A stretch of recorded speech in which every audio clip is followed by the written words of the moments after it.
السلام عليكم ورحمة الله تعالى وبركاته.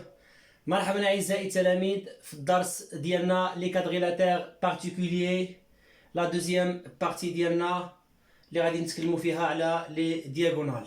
مي قبل ما نبداو في لا دوزيام بارتي ديالنا نحاولوا ما امكن نتذكروا شنو قلنا درنا في لا بروميير بارتي ديال لو ريكتانغل، وقلنا ان ريكتانغل هو est un quadrilatère qui possède 4 angles droits. إذا قلنا بأن المستطيل هو عبارة عن واحد الرباعي لديه 4 زوايا قائمة.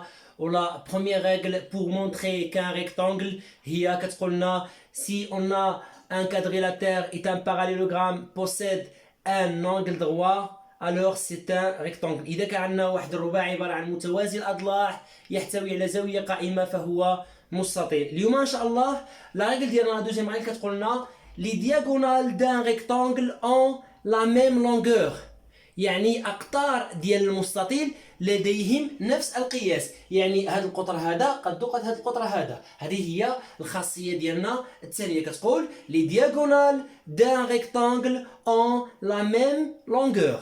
La troisième règle, si un parallélogramme a ses diagonales de même longueur alors c'est un rectangle، وهي كتقولنا إذا كان لدينا واحد متوازي الأضلاع لديه قطران متقايسين فإن هذا الرباعي غادي يكون هو عبارة عن مستطيل. إذا نديروا واحد التمرين، واحد مثال باش نفهموا به الخاصية 2 والخاصية 3.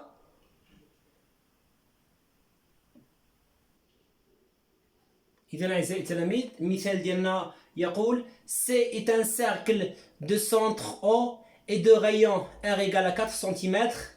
AC et BD sont des diamètres du cercle C. Quelle est la nature de ABCD؟ إذا لدينا C هي عبارة عن دائرة، AC و BD هما قطرا هذه الدائرة مركزها O.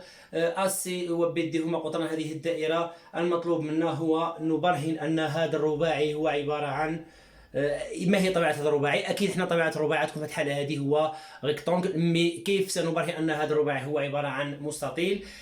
خصنا نبينو حسب لا ريغل ديالنا اللي كتقول خصنا نبينو أنه هو عبارة عن parallélogramme possède deux diagonales de même longueur. إذا لاحظ هنا معايا في الشكل، هنا لدينا هذا الرباعي هذا لدينا قطران يتقاطعان في المنتصف، إذا هذا الرباعي فهو عبارة عن متوازي الأضلاع، ولدينا هما قطران الدائرة إذا فهما متقايسان، إذا هو عبارة عن مستطيل لديه قطران متقايسين، وبالتالي فإن هذا الرباعي فهو عبارة عن مستطيل. إذا لا رègle قلنا si un parallélogramme possède deux diagonales de même longueur alors c'est un rectangle. On a ici AC et BD, deux diagonales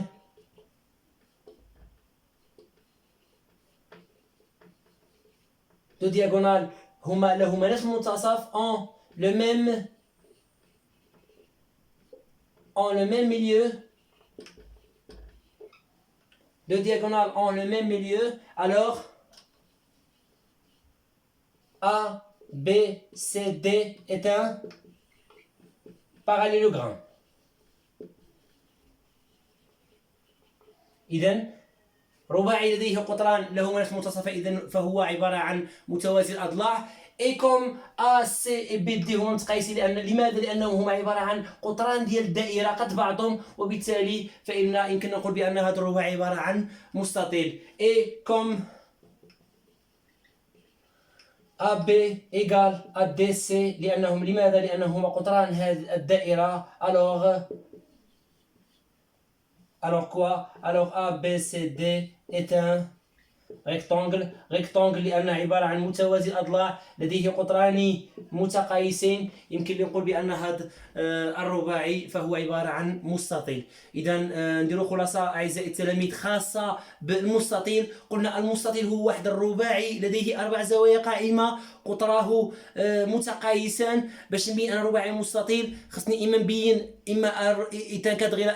إذا parallélogramme possède un angle droit، إما نبين واحد متوازي الأضلاع لديه زاوية قائمة، أو نبين إذا parallélogramme possède deux diagonales de même longueur. هذه هي الفقرة ديال أعزائي التلاميذ ديال لو ريكتانغل. ولو ريكتانغل هو أعزائي التلاميذ هو possède toutes les propriétés d'un parallélogramme، يعني خصني أكيد كون دائما كنعرف يعني les propriétés d'un parallélogramme. نتلاقاو أعزائي التلاميذ في الفقرة ديال المعين. إلى اللقاء.